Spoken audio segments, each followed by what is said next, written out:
Hello and welcome once more to the Monster Sci-Fi Show podcast. This is going to be our 2013 ending podcast, since we haven't done one in a while. This is going to be hopefully a big-ass podcast that we'll be doing today. And we'll be talking about the movies that Gene and I watched, TV shows that we've seen, and some other news that we kind of encountered along the way for 2013, which I'm pretty close to happy seeing that it's going away soon. It's not been a fun year in some respects. A lot of disappointments. Let's go fight for your job, Mike. Let's go talk to Miami-Dade City Council. But you won that. So no, that was one of the highlights that you and I got to share. Talking in front of our city commissioners and the mayor, who wasn't there.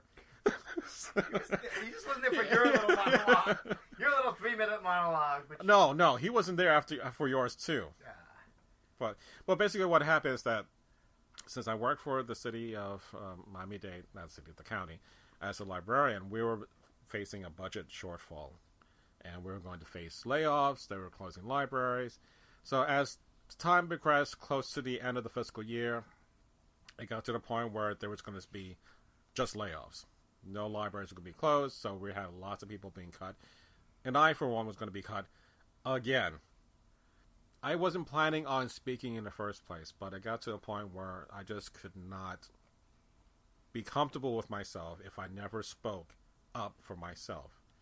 And I couldn't think of a better forum to voice who I was and what I went through in my layoff. And basically, when I got up there, and I'm not going to bore the details because I'm not going to go down that road, but it was a very emotional. It was a very emotional time because when I got up there, I mean, those who know me don't know that I don't talk a hell of a lot. To the point where I'm literally in tears as I'm delivering my speech. My wife, on the other hand, who is a lot more gabby. I'm gonna kick your other Vulcan ass. You half-breed. Your mother was poorly chosen. Keep going. So basically what happened was that she got up before me, did a great speech. I went up after her, broke down during my speech, but I kept on. Gene had to follow me afterwards. But I flipped out. Yeah, you stuck yourself in a corner for a bit, and then the commissioner Sosa helped you out of that little corner. It's like, all right, just stop and talk to me as if I'm the only person here in the room. And it worked, because you made your point. And later on, someone else, one of the later speakers, quoted you, and I'm like, because they were listening. They were listening. No, but you had a valid point, and you really made points that you thought, no one cares. But someone did care, and you were brilliant in what you had to say. Are the Care Bears? No Care Bears. Not that generation's or the next generation. Who cares? But in every generation.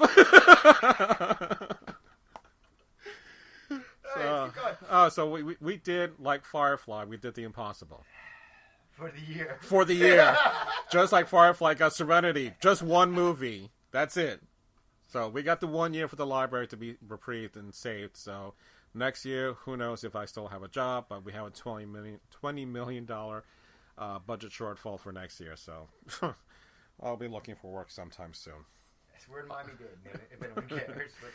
But in the process, along the way, I had to enjoy myself in a lot of dark times with watching movies with Mr. Gene over the summer. And basically what I wanted to do since, I think, Halloween, because I did my old podcast and I rebroadcasted them again, that I wanted to do another podcast. And the first one was going to be about Agents of S.H.I.E.L.D., the Marvel.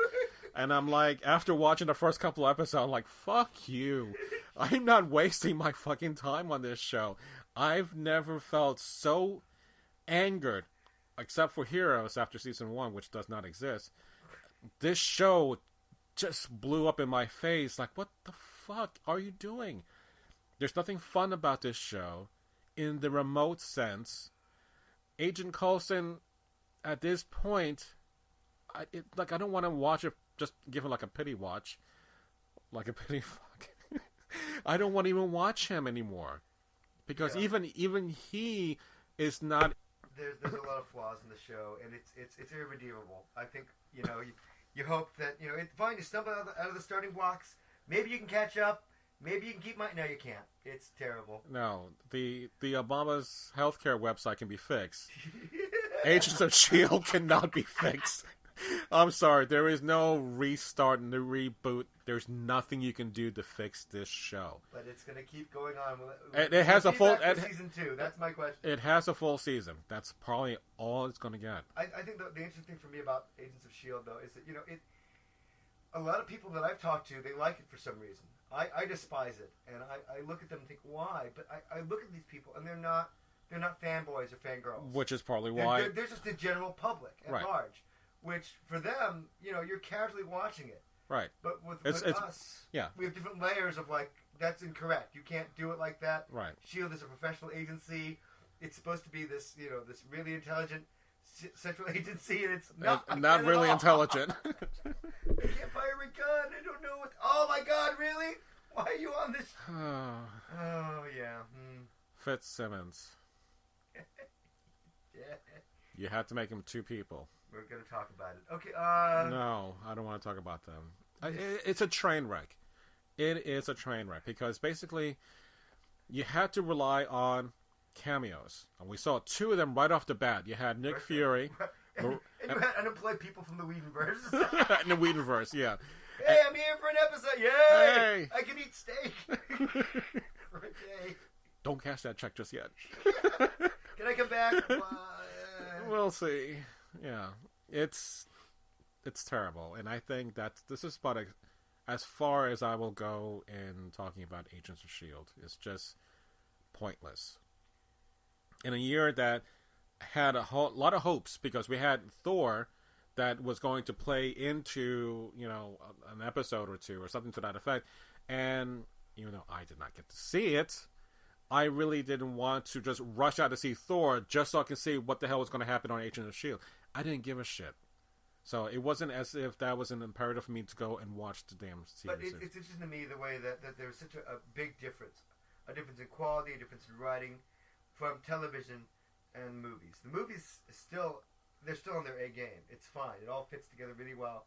And you're now familiar with all these characters. The Agents of S.H.I.E.L.D. thing, all you had was the link to the Marvel Universe and Agent Coulson. Yeah. But we're going to drag his whole resurrection thing out to the end of the season, seemingly. We're going to have little brief bits of flashy, Marvel trivia that flash up, but we're not going to explore those. Right. First episode they said the extremist thing. I was like, oh, extremist, and then they dropped it. Right. They picked it up a little bit. We're creating Gravitron. That's kind of cool, but one episode, and then we're back to... It's back to nothing. Yeah. So it's the mission of the week, like the Freak of the Week in X-Files or the... Buffy. Or Smallville. Yeah, so this is not something that's new. We know the formula, and that first seasons are always going to be kind of like this kind of rocky start. But this is really bad. It's the casting. I think it's the casting and the character development. There is no character development. Yeah. The thing is, the S.H.I.E.L.D. is supposed to be a group of professionals that know what the heck they're doing. The people on that plane, they have no idea what they're doing. They're way out of their element, and it's just, I just can't buy it. It offends me. The show offends me. Yeah. But, and I keep coming back. Yay, tie in with Thor, too! Okay, I'll watch it. And now I'm angry again. Yeah. I don't have the time to waste. Even if I have to download it and watch it later, I don't want to watch it later. I've pretty much have washed my hands of this. So unless I read an article down the road that says, oh my God, you're going to be so disappointed with Agents of S.H.I.E.L.D. It's never going to happen. So I don't care. I'm done. I'm waiting to watch Thor. Eventually going to be on DVD next week, and then Captain America next year, and then we have Avengers in 2015. So I really don't care about S.H.I.E.L.D. I think it's really funny. I sit there and I watch TV shows sometimes with a bottle potentially in my room. If it goes badly, I can always drink. I'm always drunk. Drinking. The thing is, I'm not a happy drunk. I'm not like, yay, they did that. I'm always like, God damn it, why is this here? Why is this You're happening? doing your own drinking game. And I'm texting you. And texting me. You're texting me back like, why do you keep watching it? You're just like picking at a scab. I'm like, no, but I want to believe. Every week, we go through this every goddamn week. Not anymore. Not anymore. It's funny. I like that. It's funny. All right. So, moving on. Thank God. We have at least something that was quite decent, and that was the Doctor Who special for the 50th anniversary. Yeah, that was interesting. They came out of nowhere with that. Like, okay, I know it's coming up. I knew the date. It was on my calendar, and nothing for weeks and months. And then just before, like, okay, here's a new thing with the old Doctor, with Doctor number 8, Paul McGann. I'm like, What? Wow, really? Yeah, exactly. And those who ever watched that one Fox movie that aired one time realize what the hell ever happened to him. Well, now we know what the hell happened to him. Here we go. And I thought that was very, very brilliant that he picked up on that, because it allowed them to explain who the hell. I'm sorry, spoilers. Spoilers. Yes. Who the hell was the Doctor that Matt Smith saw within his own timeline or time stream, whatever you want to see, with the Impossible Girl. So I thought, fine, I can buy it. That makes sense. Because he had regenerated into that character, which kind of moves all the other characters up by one as far as regenerations, making the new Doctor for 2014 to be the last one, the 13th regeneration. Yeah, they give a lot of Easter eggs and nods to that. Right. You know, all 12 of them, all 13. Whoa! Oh, exactly. He didn't Capaldi's eyes! Oh my God, what the heck? For just 2 seconds. He looks angry, oh God. Scary man. Scary man, Capaldi the TARDIS. And then that was, for all his little faults, such as, okay, so the last episode, we saw them together in his own time stream, and then she's teaching. What the hell happened in between that got just driving a motorcycle into the TARDIS, and then he says draft, and she snaps her fingers closed. I'm like, what kind of a companion? Companions can't do that. That was a little disconcerting. But Zygons, we got Zygons. We got Zygons, which is kind of cool. And that girl that was wearing the Fourth Doctor's lovely little scarf. And we got a little cameo. It was good. Yeah, and we got David Tennant, which he didn't suck. I thought that was weird though, that he marries Queen Elizabeth I. I thought that was Matt Smith's Doctor, the 11th Doctor's thing. I don't. You know what I mean? I was like, that's not really Tennant's bag, but okay, I'll go with it. Just, 50th anniversary. Yeah. So, and it was fun because they did work well together, and it wasn't as if one was going to be outshining the other. I mean, it is Matt's story to a degree, but everyone got a role. If anything, John Hurt, I think, was probably the most, or at least, kind of fleshed out in the whole story. No, that would be Billy Piper's. Oh, no. Okay. No. I am the trigger. I am a sentient thing. Yeah. Right, okay. So you pick something out of his future that he has no idea who the hell this woman is, which could have been anything. It could have been K9, for God's sakes. It could have been anyone. Right. And would it have made sense to go back to the past? Yeah. I mean, Billy Piper, she's still working. I don't know why you needed her. And David Tennant doesn't even see her the entire time. Right. Which passes through like one sequence within the background. You're like, yeah, that would have been you advertised. Which her. exactly? She's on the post. I don't know why. Right. We had 2 companions, 2 doctors. They go to meet. Really? No. Yeah. But you're watching it. And that's why sucker. Wait for the next one in 50 years. And I was like, John Hurt had the red screwdriver. I'm like, oh, is that River Song's screwdriver? Is that what's going to happen? No, we're just, all right. Yeah. But still, I think the little nod at the very end, the curator, that Matt Smith was going to be for the museum, and he sees the other one, which is Tom Baker. Puzzling little dialogue. So we're left with, is he really the Doctor? Is he just some weird guy just talking to Matt? Who knows? I was watching that speech. I'm like, this is as confusing as like Benjamin Sisko's final monologue at the end of DS9. Yeah, exactly. But I'll be back today, maybe tomorrow, maybe yesterday. What? And then you're wondering if he's the one that is, was it Lenny? No. Remember the guy, the character, Lenny, that he's in the ward and he's writing on the walls in the insane asylum? Is he making this all up? Oh, come on, really? I don't know, but it was good. I like the period. I would like to mention though that the behind the scenes movie they did, An Adventure of Space and Time, that was which I told you about to watch because truly brilliant. Yeah. I really enjoyed that. It gives you maybe a subjective twist on it, but you really see how hard it was to be a woman producer, an Indian director. You get flashes of that. You get I don't know if it was based on a book. That would be interesting because I would read that book. Right. But William Hartnell, I'm like, he's an alcoholic grandpa. That's interesting. And he's, it was wonderful. And there's a moment at the end of it when he decides to retire and or he gets released from his duties because he's having some difficulty. That it is just, it's a magical thing, and I really was impressed with that. You see the dialects and their presentation, and it's wonderful. You really should catch it if you can. No, highly recommended by me. Well, I'll probably do a BitTorrent. Because I can't. Arr, gonna be a pirate again. Because I got nothing else to do. What? Wow, that was bad. I don't know. Alright, so we have the Doctor. We have the new, or the final episode coming up in actually 2 weeks and a day from today. Yeah, I can't. I feel bad at Matt Smith. Like, you're leaving. Really? We set this all up. We got you a new TARDIS configuration. Remember there was that break, and then we got this whole new room. With the Snowman episode, you're leaving now. Yeah. Okay, fine. Well, in fairness, and I thought about this too, is that, Stephen Moffat is doing Sherlock, and he's doing this show. He wanted an older Doctor. I hope he didn't influence. I don't think he influenced Matt. No, I don't think he wanted influence Matt. I just think, I don't know. It's like the J.J. Abrams problem. If you have too much on your plate, something's going to suffer. Because Sherlock is becoming just as popular as Doctor Who. But this last season, the last half with the Impossible Girl, has, to me, has sucked beyond belief as far as the storyline. And only because of this 50th anniversary do I even want to rewatch it, just because it's leading up to that.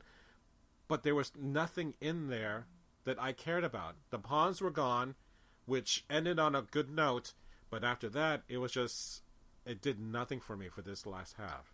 I think it was interesting the way they followed their formula. They introduced the companion kind of before, like with Donna Noble. Donna Noble shows up in the first episode of season 3, then Mother Jones, and then we go back. Right, exactly. And it's a similar thing here with, the Assembled dialect. Here she is, then we're going to go forward and then back. Right. I don't know, though, but yeah, I think that the lack of a story arc really hurt the show a little bit, but, after the Wedding of River song, which was cool, and that was... Yeah, that's it. That's the end of the storyline. And then we got to get rid of the pond. The first 7 episodes are dedicated to them, and they have a wonderful, Power of 3 episode, which I really enjoyed. And I like the way that Amy Pond sits there at some point and says, we've been with you for 10 years. Right. Our time. I'm like, you know what? That's enough time. Yeah, you got to go. How do you get up? Yeah, okay, Dad comes over and says, please take care of him.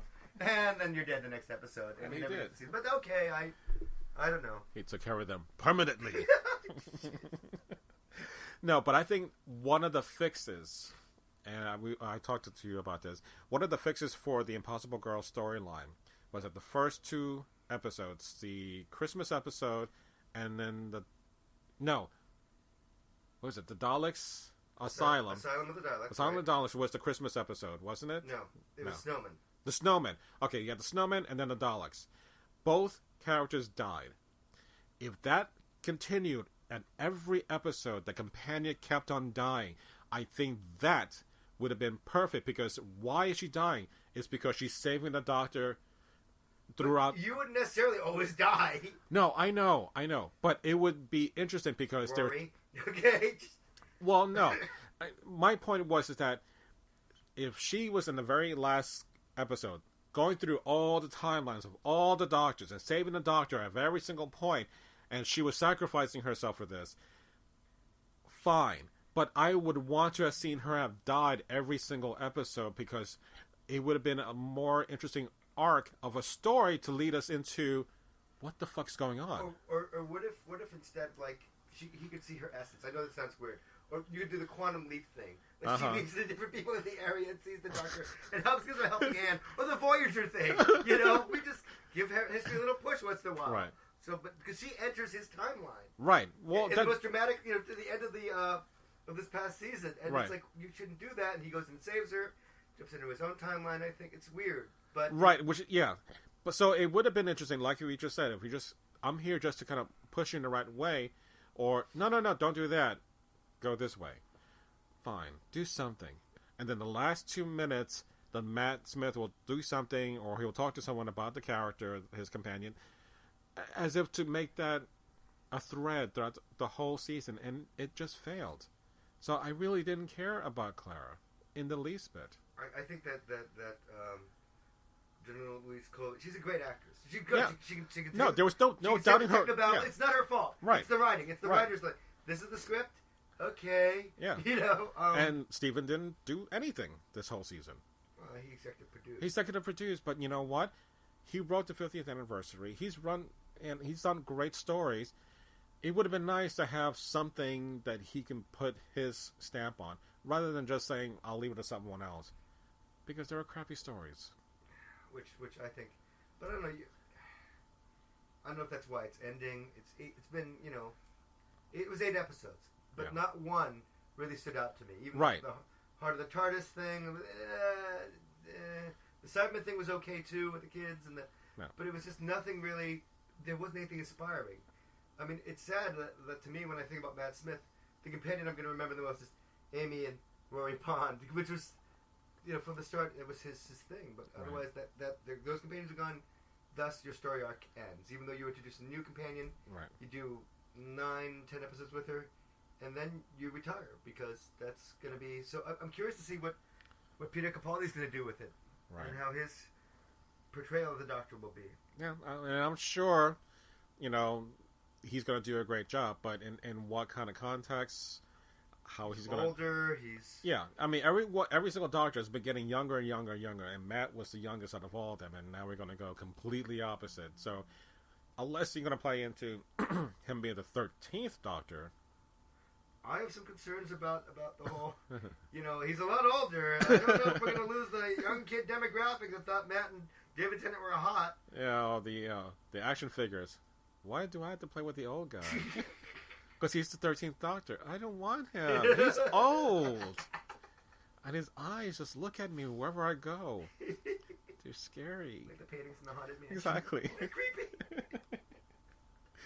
So, at least we got something to look forward to, because they're filming in 2014. So, figured spring, summer. Who the fuck knows when we'll get new Doctor Who episodes. But at least...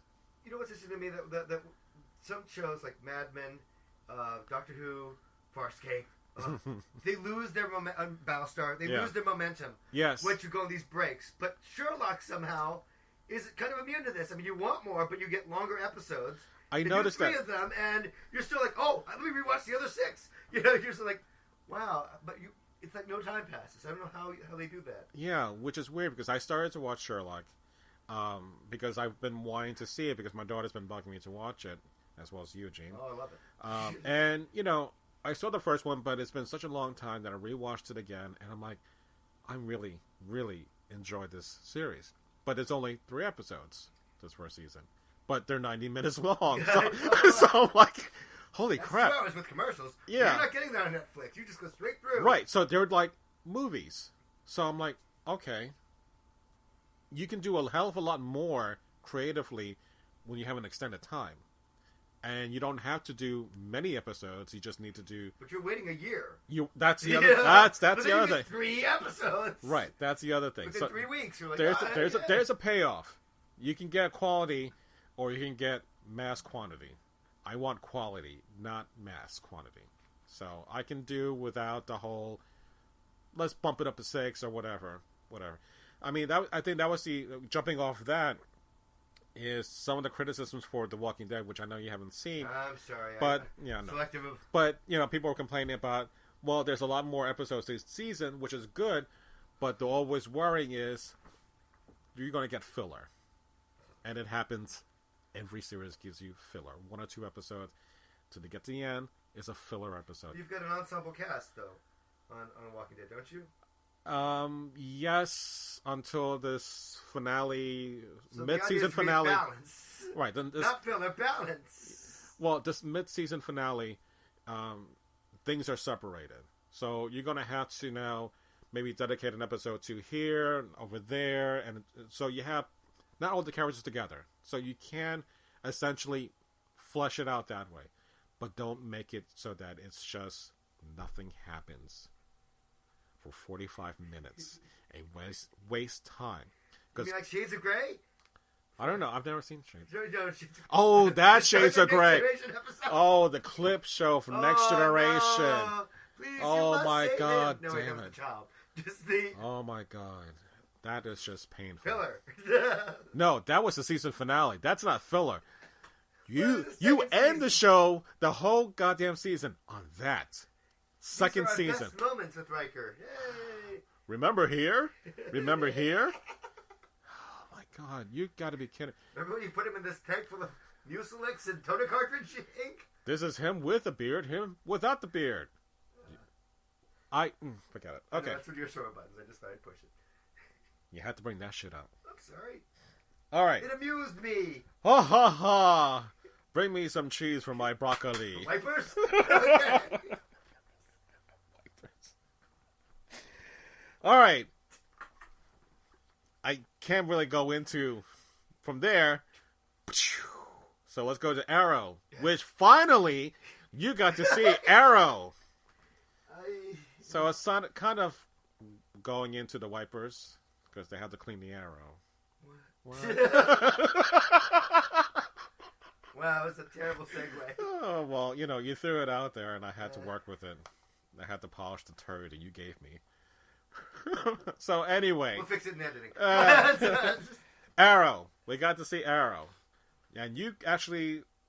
I'm caught up. You caught up and you actually passed me in season 2. So what are your thoughts on Arrow? Alright, so it's from last year's, but I can still talk about it. Yeah. The whole overall thing about the series is, the writing is okay.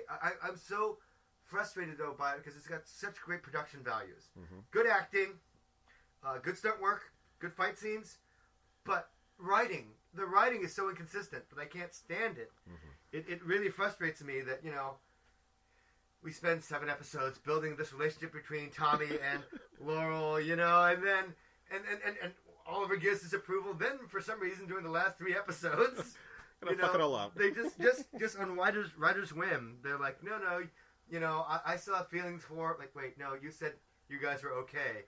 You can't do that. No takey backsies.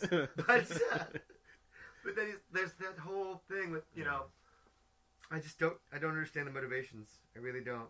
The writing on the show is just not the best for me. But it's no Agents of S.H.I.E.L.D., which is a goddamn blessing because Agents of S.H.I.E.L.D. is just a hot mess. Whereas here, you can fix Arrow.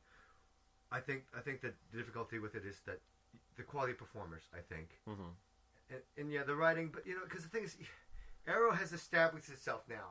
Right. I know that Agents of S.H.I.E.L.D. is trying to establish itself, but I hate saying this, it's kind of like Firefly Light because they're on the ship, No, it is. It's a ripoff, and that's what gets me more angry. It's just kind of like the bus is Fire Serenity. Your characters on Firefly were much more established and more background in the first episode.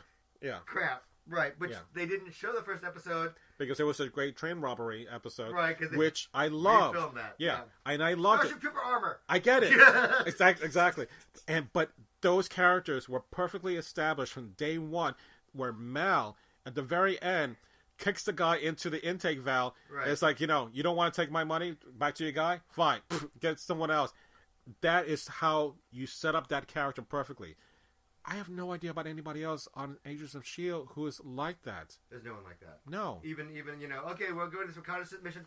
I'm going to wear the armor and Agent Coulson will still be in his suit on the beach. I don't know why that happens. Yeah.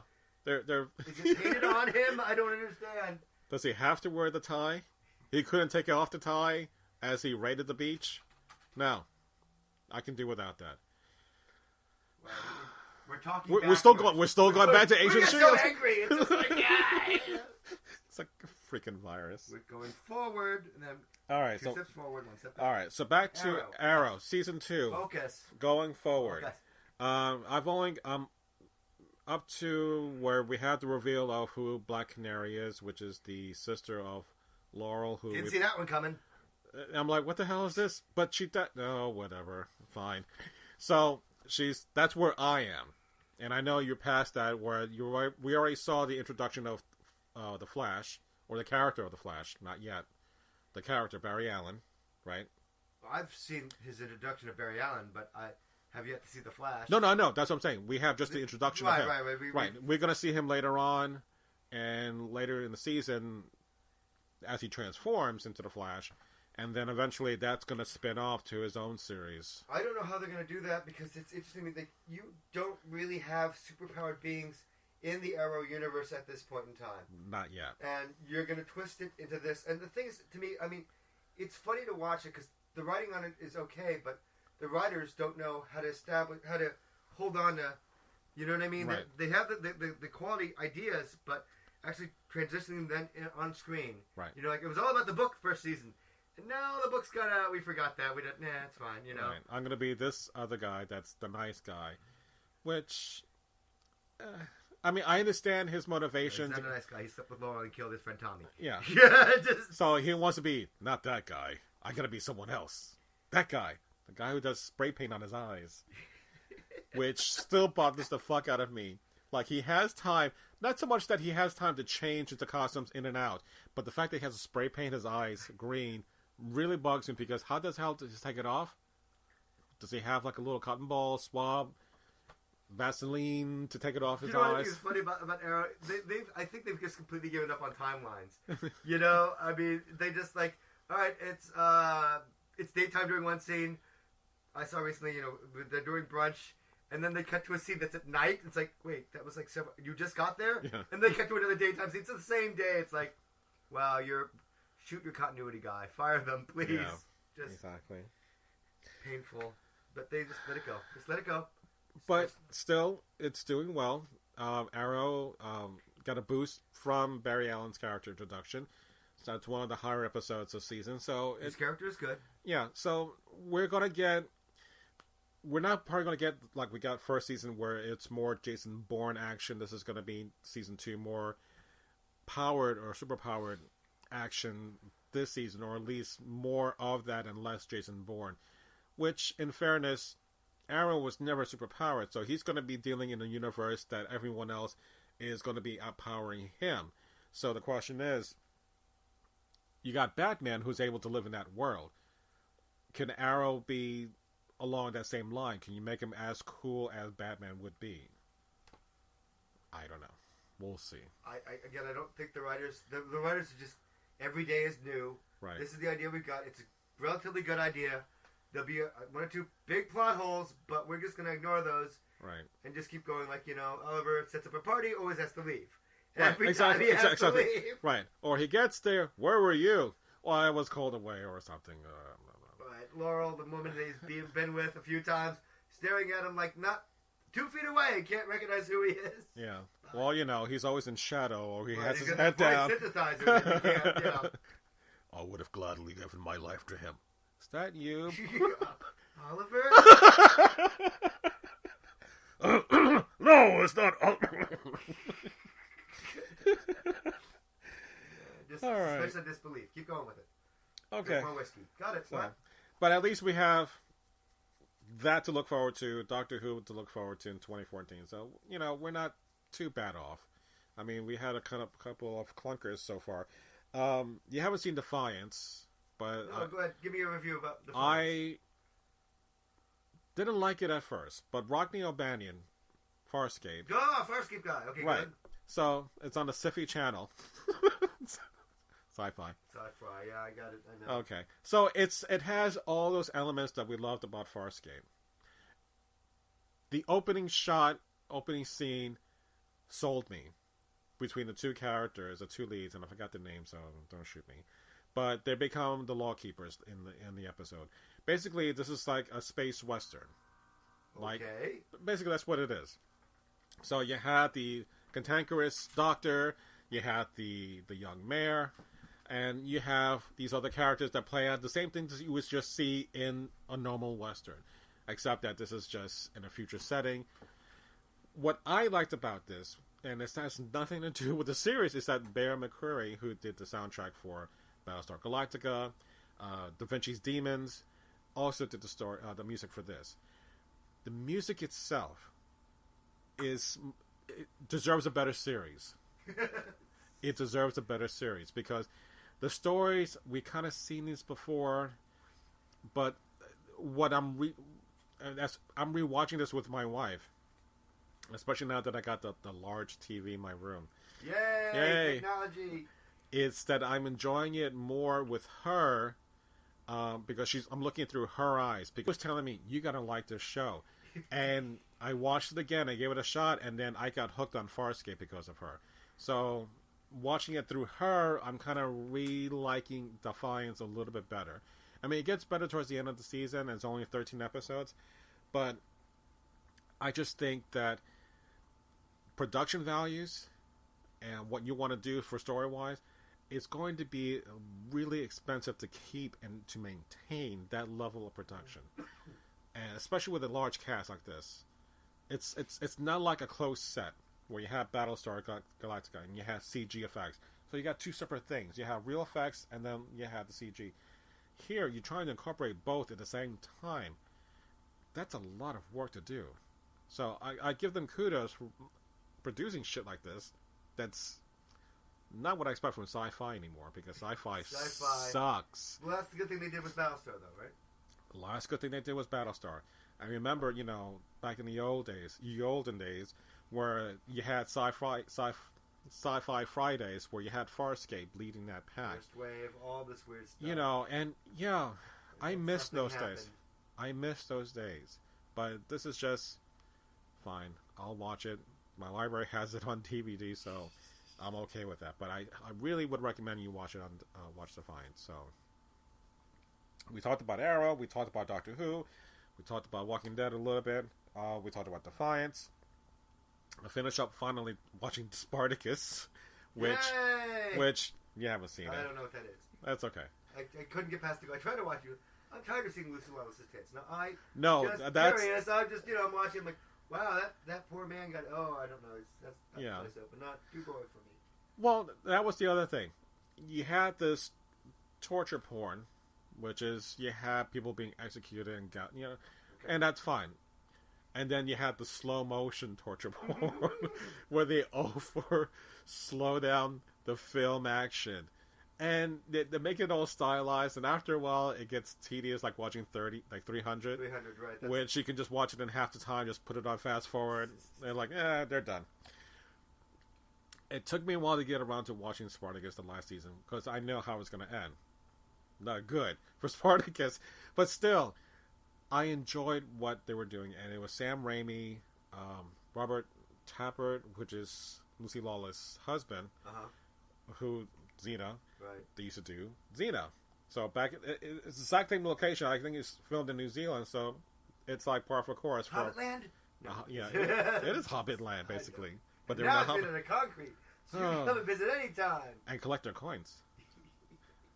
Gandalf coins. Are they filled with chocolate?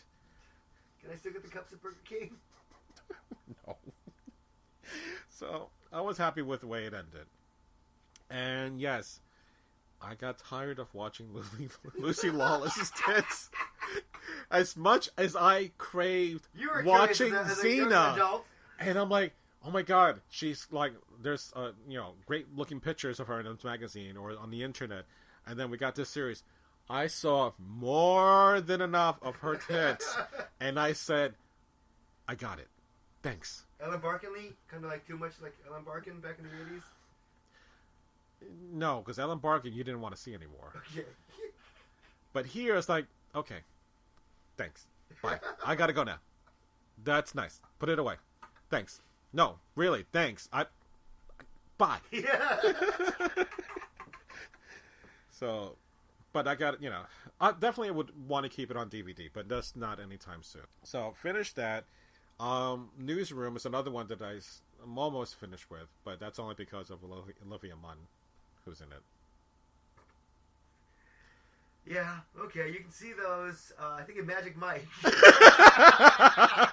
If you can get through the mail stuff, which I haven't watched, I don't know. What do you mean mail stuff? You just go to the picture on the the internet. You You don't even have to wait. Just look for the still. I'm not wasting time to wait. This is the age of the internet. I could just watch the image. Whatever. Alright. So, no, but actually, Alison Pill is in there from Scott Pilgrim. Yeah, okay. Okay. I'm a girl, yeah. So, that's why. And plus, it's Aaron Sorkin, who I like his work. The West Wing, which I've not finished. But he also had, what is that damn movie? The social media movie. The Facebook movie. Social Network. Social Network, thank you. Blanking out here. So, I like his writing a lot. But like Family Guy, people are always walking or talking over each other while they're talking. So, whatever the case is, Newsroom is one of my favorite shows to watch. So, aside from that, I got nothing else for 2013 as far as TV. So, let's go on to... Oh, God. Movies? The movies that Gene and I watched for 2013. And as I was creating this list, Gene and I seen a hell of a lot more movies, I think, this year than we've seen in last. So, what I wanted to go over is, real quick, we saw Gravity, Man of Steel, Ender's Game, Star Trek Into Darkness. Is that a new Star Trek movie? Did I miss that? It's a reboot. Reimagining. Similar, but not the same to your world. The one you imagined and treasure so much. Yeah. Pacific Rim, although we saw it separately. Yes. Kick-Ass 2 we saw. R.I.P.D. Iron Man 3 we saw separately. Wolverine we saw. We saw together and we reacted about it afterwards. The what? The Wolverine. Oh, the Wolverine. We did a 30-minute anger podcast. Yeah. How could they mess this up? But it wasn't that bad compared to the first one. No, but it's not memorable, though. No, it's not. Still not. And especially they're going to do a third one. And they're still talking about it in this article. Are we going to get the costume? I really don't give a fuck about the costume at this point. I don't want to see Wolverine in a costume. Just leave him be and make me a good Wolverine story. You know? They kind of messed up the whole Japan Frank Miller thing in this recent one. Yeah. So it's just gonna... Yeah, I don't know. Okay. So from there, we kind of split because he got to see Thor 2, which I haven't. Yeah, because I'm a real fanboy. You're a what? A real fanboy. A what? I want to be a real fanboy. I want to be a real boy someday. What? I made out of wood. Lots of wood. My balls are blue. No, man. What? Easy sorry. there. Sorry. Blue Fairy. I want to be big. Okay. Well, Gene, there are certain creams that you need to buy over the internet. Okay. Yeah. Well, we did see separately. Extends? What? Shush. Vacuum pump. Vacuum suck. It's not mine. We saw Hansel and Gretel. Uh-huh. You saw that recently. I saw that also. Jack the Giant Slayer, which I'm saying. Don't watch it. Don't watch it. But I have it. You have it. Sit down tonight with my bottle of whiskey and just... Oz, Damn. the Great and Powerful, which I loved. Riddick, which I fucking hated. The Host, just as bad. Stephanie Meyer, come on. I'll get to that in a okay. moment. Yeah. We're not Hunger Games fans, unfortunately, ladies and gentlemen. No, that's not even Hunger Games. That's different genre. I know, but it's hers. I know. No, it's not. She wrote it, didn't she? No, that's Stephanie Meyer, who did Twilight. Right. Suzanne Collins. What? Yes, Oh, you're yes. right. Twilight, sorry. Yeah. Escape from Earth, a crappy animation movie, not by Disney, not by... What's the other company? DreamWorks. Not even by them, I think. It was just awful. World War Z and John Dies at the End. So those are my movies that I've seen for 2013. I know that you had a couple, or no? No? No, I got nothing. I don't know. I just... All right. You rant, I'll drop in You do that. funny remarks, I hope. Funny remarks. Let me know when that becomes happen. What? Let me know when that happens. And go. All right. So, out of this list, which one would you have picked to be the best one out of this goddamn list of shit? Because there's more shit than that's good in here. Well, so we're talking about summer blockbusters, is that right? Out of the movies that we saw this summer and over the, up to now, which one would you say was the best one that you've seen? It's got to be Gravity. That's what I say too. I don't know.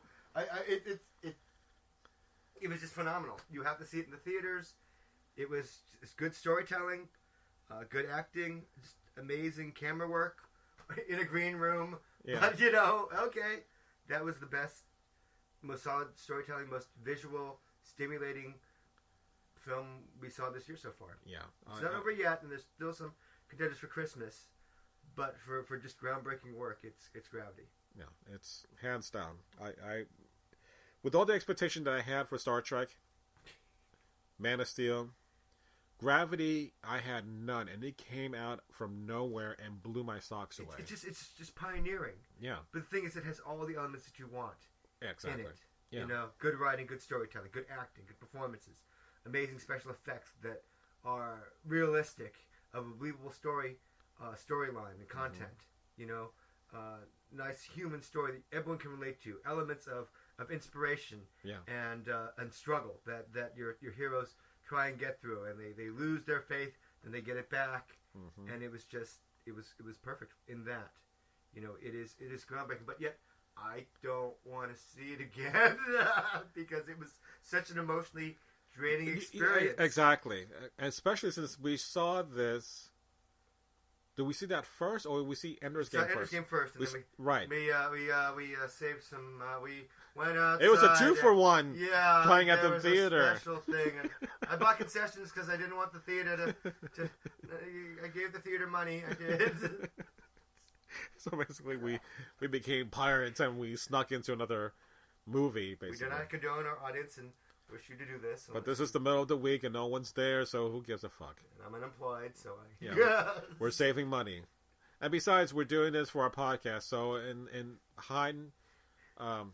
hindsight, we're doing this as a public service to you. But really, in fairness, that's the way. And that's our story, and we're sticking to it. Yes, Your Honor. No, Your Honor. No, but seriously, Gravity is top notch. I did not want to like it as much as I did. The previews that I saw with Sandra Bullock is like, oh, no. And I'm like, that's it? All right, so she's going to be lost in space and who knows. I didn't think that was going to be. It was not that. So I was just completely engulfed. Right from the very beginning, the opening shot itself is simply amazing. How long these shots are and how brilliantly they are done. I was just so encapsulated with how well it was done. I mean, it's movie making at its finest. It'll get, but is it the best film of 2013? I don't know. There's still somebody out there, and even the Oscar thing is now you've got more contenders you can throw in there to category to make it more interesting. The last 3 weeks, you still got a shitload more coming. Right, and I don't know, but it will definitely get best special effects, maybe best musical score because the music was very very compelling as well. She's going to have to get at least a nod. Yeah, she will get a nomination. And will George Clooney supporting? Whatever, he was fine too. But I'm glad that, listening to the reports that originally it was supposed to be Robert Downey Jr. in this role of George Clooney, which I'm glad that that was not the case. But the interesting thing to me is, people are saying, well, why don't you get less bankable stars? It would have been more interesting if you had less A-list people and just maybe some unknowns, which, yeah, true, maybe, but there was only 2. I know. So you really couldn't get anyone else. It's not Star Wars. You don't want to do a brand new movie and have no leaders, because if there was no one there, I don't think it would have been as a draw for me to even bother to watch it. So, but I mean, did you go? I went to go see it because I heard it was good. It was compelling. Try and see it in 3D if you can. Although, please remember to breathe when you're watching this movie. It's very claustrophobic. It is rather claustrophobic at times. Yeah. But I mean, I don't know. Was it because of the star power? The star power adds to it. Yeah. It doesn't take away, but it would have been interesting to see just someone you really didn't know. Well, the thing is, being, when we talked about this before, when you have a lead actress that you kind of admire or you have a fantasy fit with, and you along that path, along that person, you identify yourself with them, and you like them for whatever reasons, and you find yourself, even though she was a female lead in the story, I was still rooting for her every step of the way. She plays the every person. Right. Pretty well. And so does George Clooney. But George Clooney plays the historic every person pretty well. So it's like, that's perfect. Right. For this situation, this catastrophic situation in space, it's fine. It works perfectly well. Right. So, I could not think of a better movie to say this was the best movie for us in this genre that we like so much, science fiction. Gravity is hands down the winner in this category. Which now leads us to the opposite side of the spectrum. Honorable mentions. Honorable mentions. Try to keep things positive before delving into the negative. All right, I give you 2. I pick 2. 2 minutes for my value. No. You pick 2 movies as honorable mentions, like second and third, and I'll pick 2. Okay. And we haven't discussed this, so we're kind of like looking over a list. Okay. All right. I think I'm ready. I got Go ahead. Good. Okay, Give me. my picks for most entertaining overall. Are we doing or just Okay. Well, whatever you want to call it, I don't care. Let's go. Okay, I like Ender's Game. I did. Okay. Ender's Game was. Now again, I haven't seen the Hunger Games, but the thing that's interesting to me is that I will read the Hunger Games now because I'm watching. You mean Ender's Games? No, yeah, I'm reading Ender's Game now, and I'm going to read. Oh, you want to read the Hunger Games? Read Hunger Games too, because you know what? I like the idea, and because Ender's Game did something for me that I don't normally get. It was a movie that was based on a book that came out, and it made me want to read the book because it was, do you want to know more? You know what? I would. Let's see what it is. Ender's Game was just really interesting to me. It was, told well enough, and just gave you enough seeds, plant enough seeds in your head. It was a really strategic story, which I like. It was very thought-provoking for me, and I like that. And movies are, in my opinion, supposed to make you want to find out more about that situation, or because that's just good storytelling. Right. And I enjoyed Ender's Game to that. So that was one of my favorite cerebral films. I haven't seen Frozen yet, but I want to see that, but I don't know. So that's out of contention for now, because I haven't seen that. The second movie I really enjoyed this year, I want to say Star Trek, but I can't because it wasn't that great for me. But I really enjoyed. You mean the first movie? No, the one in 2009. Wow, there's memory gap for you, isn't there? You're just not. You hated that. I know. We are in 2009, aren't we? We'll talk about that. No. Wow. Okay. You either took a really big blow to the head, or you've got some plutonium, 1.21 gigawatts. But that was 1955. Anyway, I liked Thor 2. Thor 2 better to me than Man of Steel. It was engrossing. It was it did what movies are supposed to do. Right. It was a popcorn movie. It was entertaining. There wasn't the weird twist in Iron Man 3, which you were like, and I liked Iron Man 3, but I was just like, it's not fun. It was, it was threatening, but for fun and laughter and joy, it's Thor 2 for me. I really, really like that. So my choices, my honorable mentions for 2013 so far that I've seen would be, yes, Ender's Game and Thor 2. Although I am looking forward to seeing Saving Mr. Banks, because I'm a big Disney file. Right. And I like Tom Hanks. We didn't see Captain Phillips. That would have been good too, but we missed that as well. So DVDs it is. And I want to see At World's End. So those are films I'm curious about. Yeah. Missed. Sorry. Okay. Half-Life. Well, here's my 2. And I thought about what would make the list. I want to say Iron Man 3. I was thoroughly entertained. And you like the twist? Like the twist. I love all the different suits. And that you couldn't really see. Well, no. One that I knew, and because I looked at the pictures, the Hulkbuster. The Hulkbuster, right? Which is one of my favorite scenes. I'm like telling my daughter, look, it's the Hulkbuster suit. And it's like, what? I'll show you later. But it was just one of my geeky moments that I liked. And then, of course, now it's all gone because he blew it all up. Fine, whatever. And you could have saved yourself with the surgery. You didn't need the arc reactor. Yeah. At the end, I was like, I have no idea where you're going. I did like the way they were post-Avengers. I liked the way that stream just goes through. Yeah. So it was, for a sequel, it makes up for 2. Iron Man 2 kind of blew chunks. This is the first film of Phase 2. Right. But it worked so much better as a sequel than the second one did. So, but it wasn't my favorite movie at all for the season.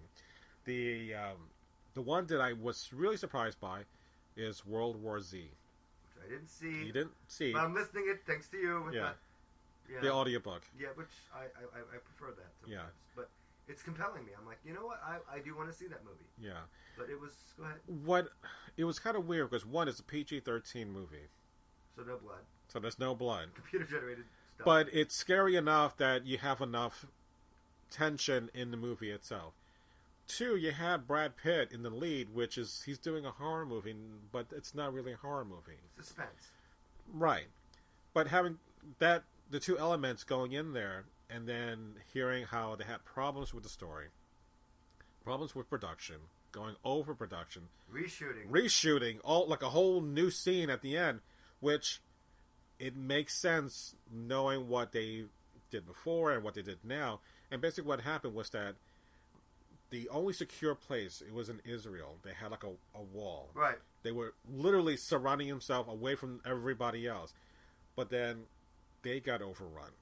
So basically the birthplace of civilization, if you want to call it that was the climax.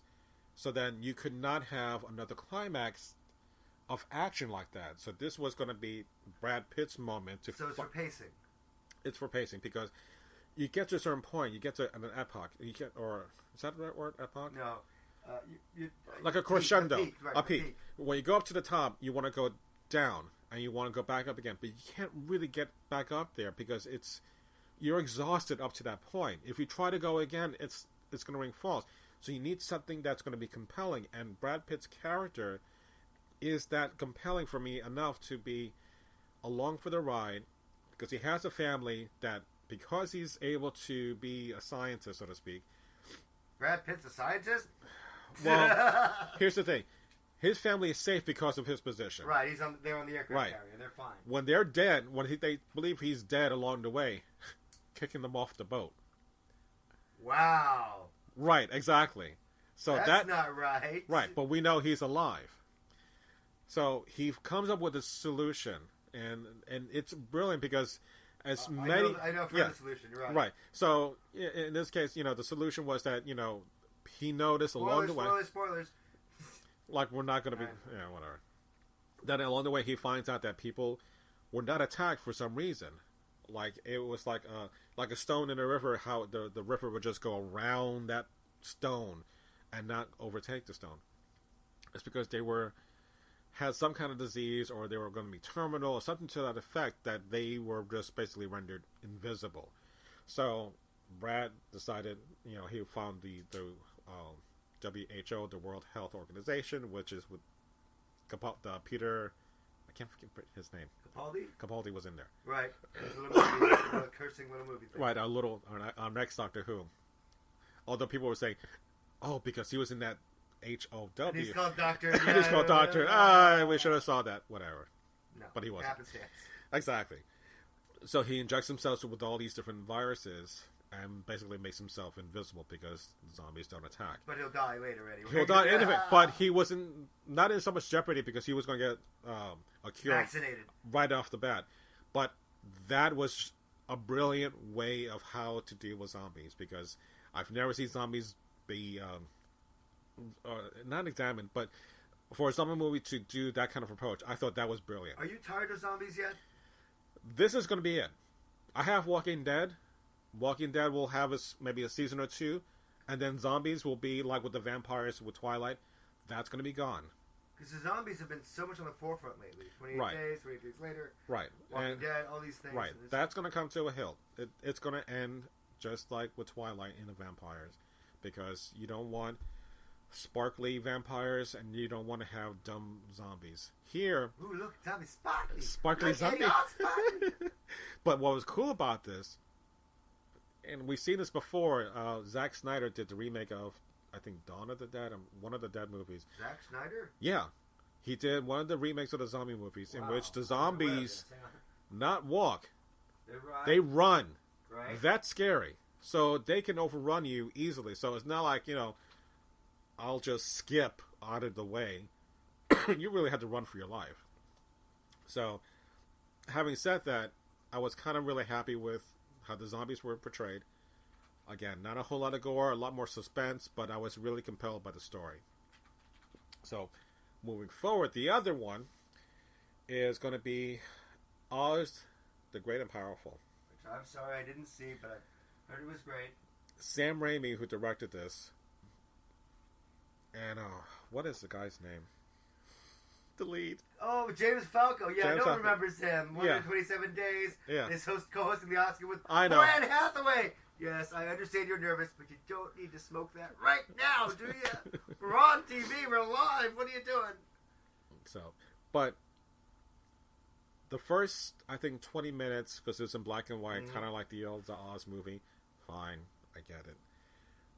But something happens when, along the way, that he becomes in the land of Oz, and we see Mila Kunis, who blows me away, because this is one spoiler I'm not going to tell you. Do you leave the room? Yeah. No, but those who've seen the movie knows what happens later on in the story. Okay. But I was just so impressed by her performance and what they were able to do, because it's kind of a foreshadow to what happens in The Wizard of Oz. And I'm like, this is what a prequel should have been, not the Phantom Menace kind of crap. Have you seen Wicked, though? Wicked has its own twist to that, too. No, I know. And that's interesting, but I mean, it's a completely different storytelling thing. I know. But this was, in essence, a lead to what The Wizard of Oz was going to be, because elements that you saw there, that's how, if you want to say, started. It started in this movie. I liked this so much. And I did not expect this to be on any level that I'm like, this is bullshit. I was really impressed by this. And I normally do not like fantasy films. Like Snow White and the Huntsman. Fuck you.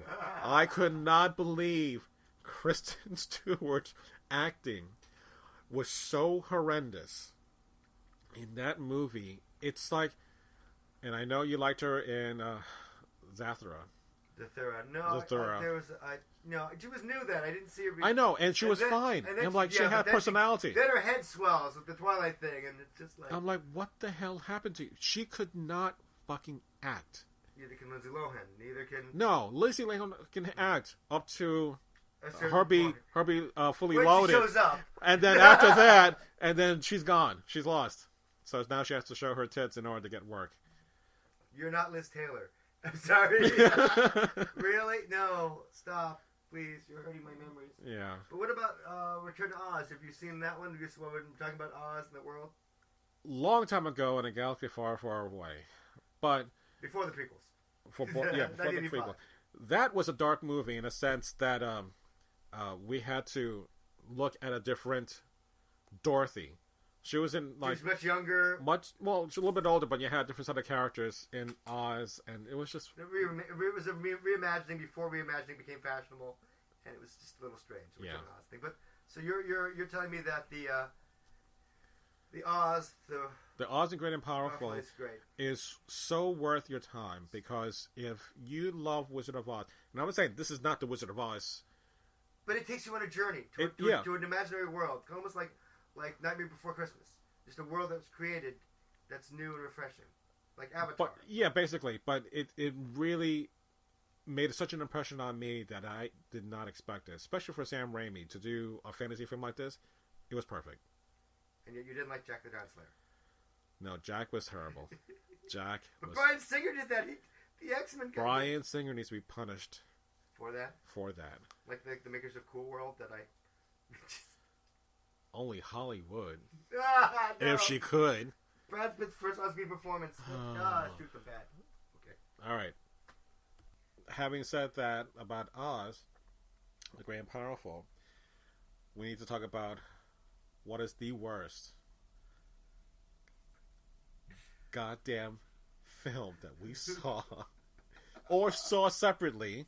Doesn't have to mean that I saw this with you for 2013, because this is what we've been saving this moment for, because I really have such animosity of what I have to say, but I want you, Mr. Gene, to go first. I always go first. It's your show, so sure.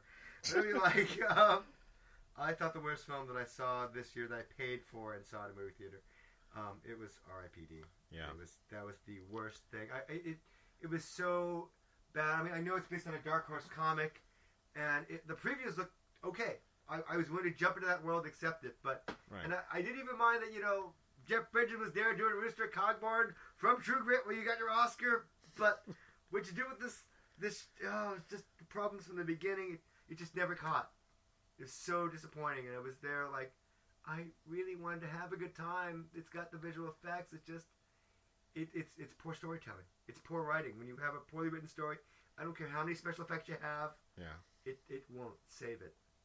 I mean, I'm going into the movie thinking, wait a minute, this is Men in Black, but with two white guys in whatever outfits. They're not black. Right. And a secret organization. Pretty clever premise. You're dead, but you're going to serve, Like, alright, fine. I'll go with it. And you kicked me in the balls. But we went willingly. We went, yeah, exactly. We paid money to. Okay.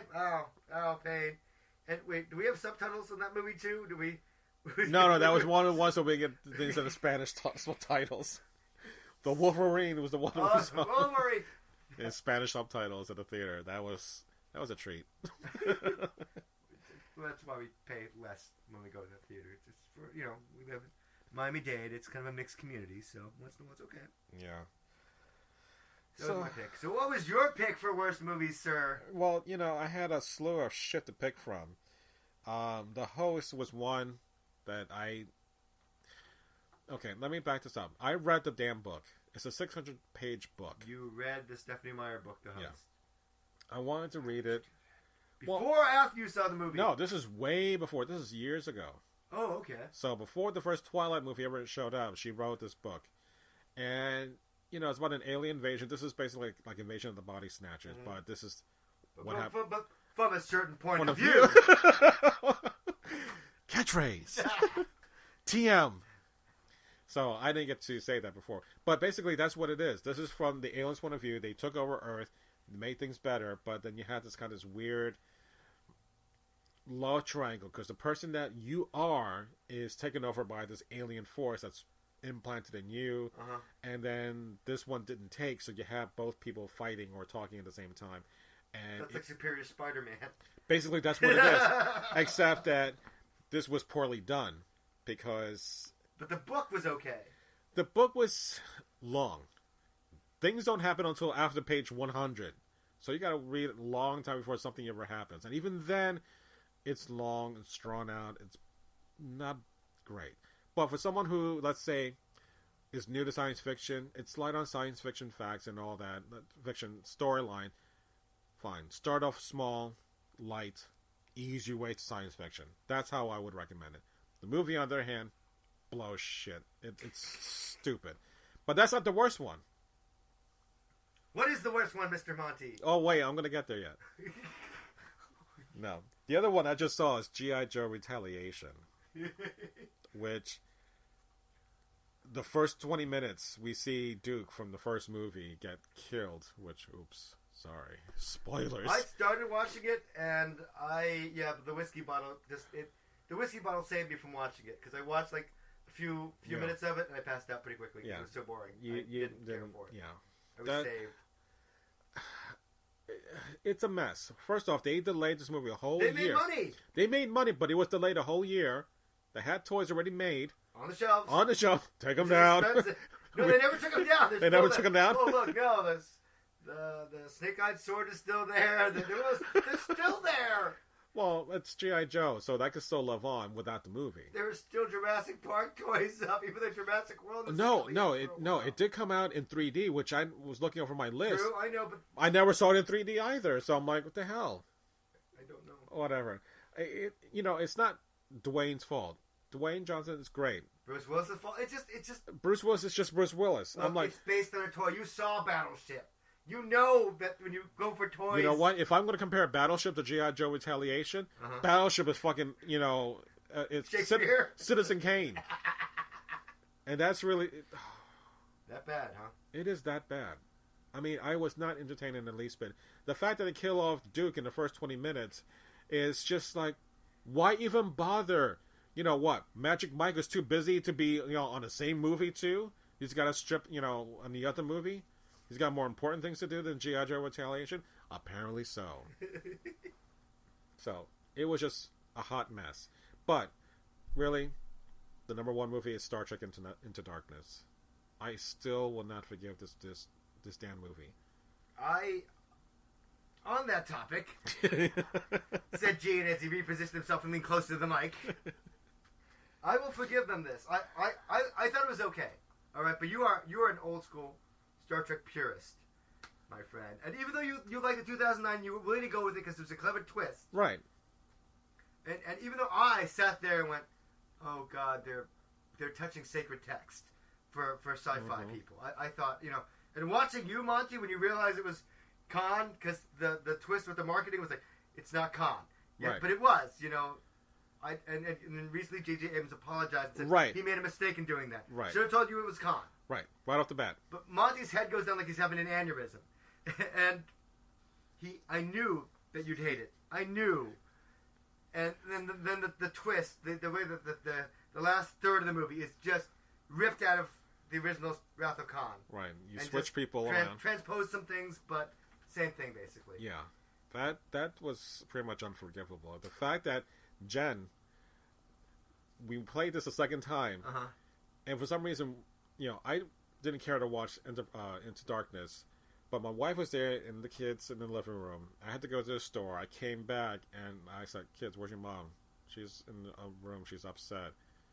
Because the scene was coming up, the sacred scene, in which Khan is uttered by Spock. Yeah. She did not want to be in the same room because that moment... It's overblown, I'll give you. Yeah. But your kids liked In the Darkness. That's and your point was, this movie was not made for us. This was made for them. And most people that are not Star Trek fans...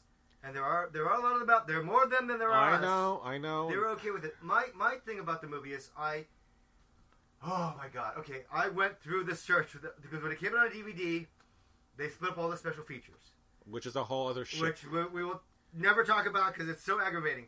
Which is why this is my number one issue. But the thing about it is that I hunted down and I waited for the iTunes of where is the commentary. Right. I want to see what they were thinking. That's what I wanted to see. And you know what? I got the commentary on iTunes and I watched it, and the most interesting part of it is when J.J. Abrams is talking about it. Right. You get to hear from the composer, but then you get to hear from the writers. Yeah. And basically the writers, and they do have a point here. The point was, you know what? We had to get past Khan. Because Khan is basically Star Trek's Joker. Right. And so they wrote it from the idea of it's a love letter, it's an homage to the original story. Now, based on that context, I was okay. I mean, you know you're going to piss people off. Right. But they thought, no, but it'll be fun. You know what I mean? If they see it that way, but the thing is, it's like, you can't touch Khan. You can't do that. But They thought, well, it's a reimagined universe. So they tried it, I think they learned their lesson because it wasn't really well received. It made some money, but not as much as they were hoping for. Yeah, I mean, it'll make another movie, but one, without JJ because he's busy doing Star Wars. Right. Two, it's going to be a lower production because I think more than ever this year, summer blockbuster movies have been over budget a lot. Not by some, a shitload of movies. We're talking about at least $200 million, in some cases. And that's a ridiculous amount of money. Especially like Lone Ranger, which we never got to see. But, that was a miserable failure. we had not Mission to Mars. John Carter the year before that Disney sucked it up its ass. And people lost jobs. That and Prince of Persia. Yeah. And yes, you, chairman of Walt Disney World Films, you have to step down. Yeah. You're done. So this is going to be next year. You're not going to get this hype. But no, the interesting thing to me is this, though. And this is a side joke. I want to come back to Inner Dark. No. But the idea to me is I wonder what's going to happen in the future. Because 2014 is kind of an off year. Right? Nothing too big. Guardians of the Galaxy, a few other things coming up in 2014. Right, but Captain it's not America a big 2. year. The scary thing is 2015, summer 2015. Right. Because everyone's got in their heads to overload the summer market. Right. But there's so much competition. Right. Which Star Wars took itself out and put it in Christmas. Which they had to. But, I mean, God, the Avengers, you're going to go up against Spider-Man 2. There's so much happening in 2015. And I thought Spider-Man 2 is next year. Oh, you're right. Maybe. Is it 2000? I think so, because... IMDb, help me. IMDb, take me away. No, I'm still here. No, I'm pretty sure it's 2014. That's 2014. 2014, you're correct. Okay. Beg pardon. But the Avengers, Superman, a lot of things are happening. Yeah. In 2015, and I don't know. It scares me that all these blockbusters, of which the studios, they want to make money. But it's too much, and to expect people. I mean, it's interesting to me the way that they switch the strategy. First, it opens overseas in Japan, and then it kind of makes its way over here a week or two later. Which they realize that the international market is probably the smartest way because they make at least more money overseas than they do here in States. So if you're going to have more bang for your buck, do that first, and then you're going to not have a great pull here, fine. Because it just makes more sense. I get that the kids are out of school. I get that. But the thing is that even this Christmas, 7 movies coming out towards Christmas or Christmas Day. Why is this happening? I don't understand, and I don't think it's necessary. If it's a good movie, people will see it. They will make time. Well, that's why Gravity works so well. Because, one, it didn't have to have, a convoluted story, jam-packed action scenes. It was enough that once you're in that environment, you're sucked into that environment. Whereas you have something as Lone Ranger, you're going to have to rack your head, what the fuck is a Lone Ranger? And hope to believe that Johnny Depp can draw kids in because he did the Pirates movie. So you're relying on stuff that pop culture is... Basically, they have to reimagine themselves in a much smarter way than what they're doing right now. I agree, because the thing is, the thing is, my point is that, word of mouth will carry it. Word of mouth will carry or kill a film. People, like you and I, we see a movie, we like it, we tell everybody. We see a movie, we don't like it, we tell everybody. It's the same thing. But I don't know, I'm worried about 2015. I'm worried about what's happening to just movies in general. The thing that I like about movies, though, there are some films, like Gravity, like Avatar, like Tron Legacy, I guess, to a degree, that you have to see in the theater. Right. It doesn't make sense. I don't care if you've got a 50-inch TV. It's not the same as watching it in the theater. Right. Because that's just it's an experience, and I hope that movie theaters never go away. Well, it kind of will kill it because, one, the 3D's gone away, or just about, because they're not going to be able to afford. It's a trend, yes. Yeah, that has to stop. Enough with the goddamn 3D. It wasn't 3D. We didn't film in 3D, but the milk. We're going to convert it to 3D. We're going to convert it, and it's not gonna. It's just gonna make people. Yeah, good work, Clash of the Titans. Good work, Wrath of the Titans. I don't know. Yeah. So, my point going back to Star Trek Into Darkness was that, one, having the content, if you wanted to watch the damn movie, separated the way they did. Target has this, Best Buy has that, iTunes has this, is such a lame ass point of they have to recap so much money because they spent too much money to begin with. So they're hoping that fans will go out and buy the movie over and over again. That's bullshit. That was a violation, I think, of the public trust, because you know what? You used to add stuff on. Right. Special features stayed the same, but then you get bonus this and that. Right. Here's a phaser. Here's a keychain, whatever. That's fine. Right. But to change the actual content of the behind-the-scenes footage, Yeah. You know what? That's what's pissing me off. That's why I stopped my disc membership to Netflix, because I want that extra footage. Right. If I like a movie, I want to watch the commentary and stuff like that. Split it up. No. It's aggravating. Yeah. It's not so much that the movie overall sucked, because I can watch it again up till a certain point, but what they did afterwards is ridiculous. Well, that you can't hold that against no, them. but no. It's part of the whole mentality, because you want to say, oh no, it's not Khan. And even Benedict talked about that J.J. Abrams is a dickhead. He made me lie to the audience. And no, it's not. This? Yes. Oh he said this. He made me lie on his behalf, saying that this is not Khan. And then we get this shit. So, you know what? Sorry, J.J., you're a dickhead. No, well, he made a... No. And then he had the Star Trek video game that he blamed on the video game for sucking. Sorry, JJ. You blame them for a movie that you did that sucked. It's the other way around. I played the video game, and it was unimpressive. Exactly. So don't blame the video game because it failed, because that's what's happening to the movie. Your movie sucked. Period. No. Wow, really? Yes. No. I was entertained by In the Darkness. It was okay. I was glad to see the cast again. I was glad to see Alice Eve's revealing scene, even though the writers have apologized for it. Exactly. So as gratuitous and, as every day something comes out, someone else says, I am sorry about this, or sorry about that. Right. So overall, every time I read that, it validates the fact that Star Trek, and I'm Sean, this is just my soapbox, so fuck it. Get up there. It has to be, you have this expectation. You grew up with this series. You're willing to accept certain things.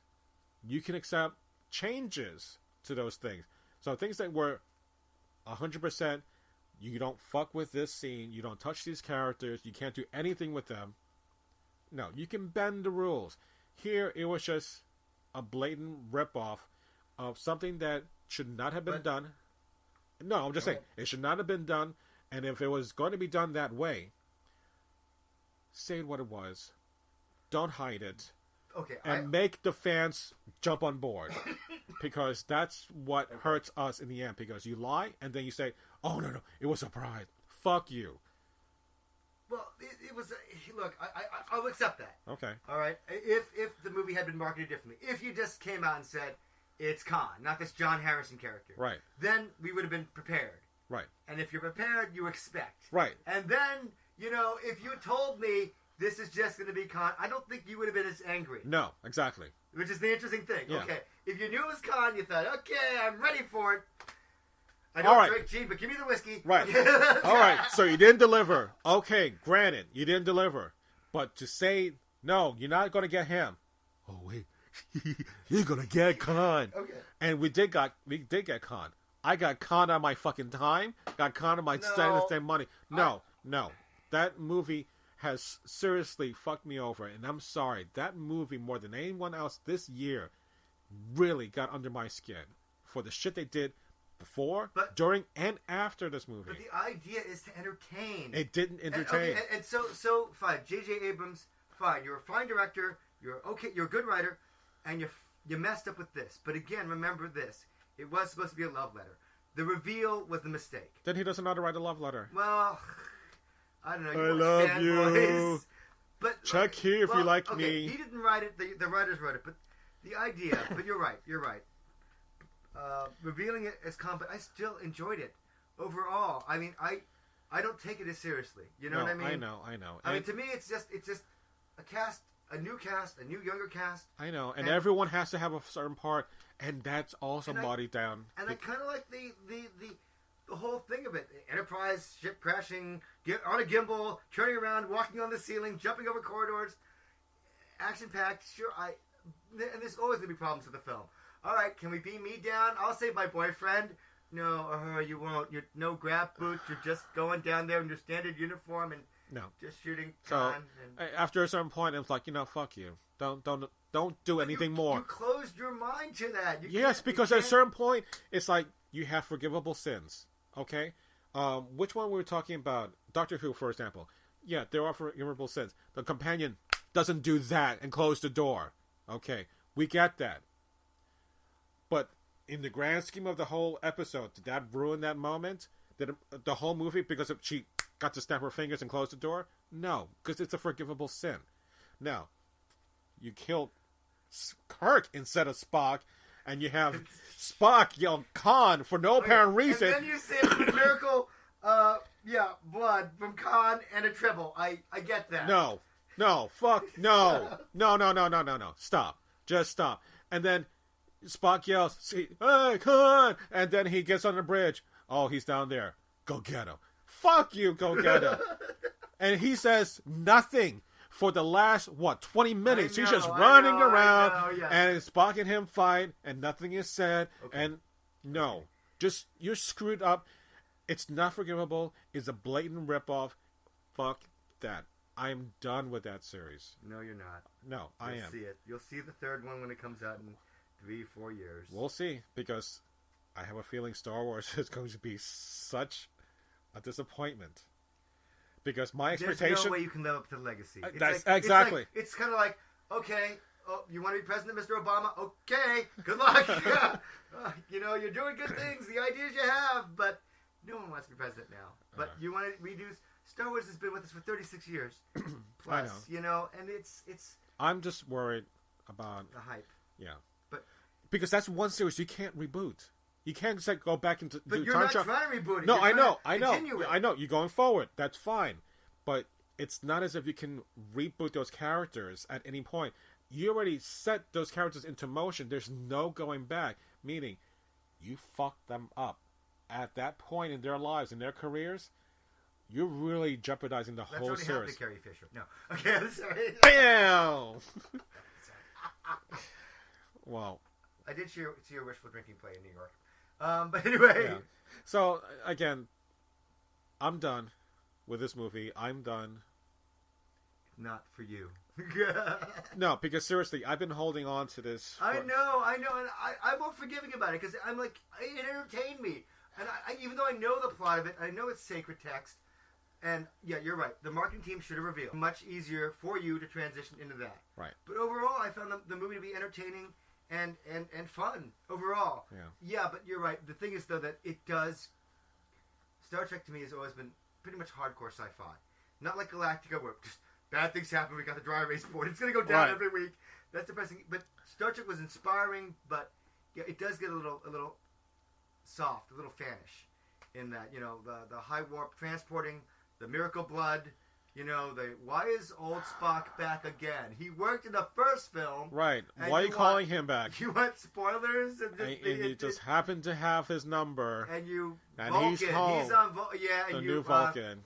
I don't get it. Did you happen to know this Khan person? Yeah, in my timeline. Not the same as yours, dickhead. Remember, Vulcan wasn't destroyed in my... Okay. But these are the size of the ones in Arrow. I know. Which, that was just like, come on. You expect more from movies. No, I don't expect more from movies because, God knows, I expect not a whole lot of degree. But with Star Trek, my expectation is more than just the average movie. This is not Waterworld that we talked about earlier. But it's sacred to you, though. And of course it's sacred to me. It doesn't have to... It's not sacred to everybody. I don't care. This is my platform. Your soapbox. Okay, so on that note, we're done with this podcast. So now you know how I feel about it. Worst movie for you, 2014. Star Trek Into 2013. All right, so that's it for this year. Because honestly, I don't... not come back again. 2013 was hard on a lot of people I know, and myself included. So hopefully, when 2014 rolls around, things would improve. New Genesis, a new start. Oh, jeez, really? I don't know. Genesis. Not that Star Trek reference. Whatever. Sorry, all right. Well, hopefully that 2014 will get to have better health, better situation financially. Family life is much better. Both of our lives better. So we get to do this more often, go to more movies, and possibly make more podcasts because I've enjoyed my time with you, and that's helped keep my sanity in all this craziness, and to do the impossible thing that we talked about with the library and being saved and all that, which gives me hope that we can do a lot of incredible things. It's just a matter of believing in what you want to do to make those things happen. It's all possible. We get a little older, we get a little wiser. The thing is, we got to get a little more brave and not fear so much. Have faith, Monty, not fear. Exactly. Because fear is a little mind killer, which is a Doom reference. Fear is parallax? No, parallax? Okay. Man, let's talk about the Green Lantern movie. Right? Just pee on him because he can't fight on it. It's yellow. I'm so done with him. All right, so that leaves it. And on that note, Mr. Gene, thank you as always. Not at all, Monty. My pleasure. Happy New Year. Happy Christmas. Happy, Hanukkah. Good night, everyone. Take care.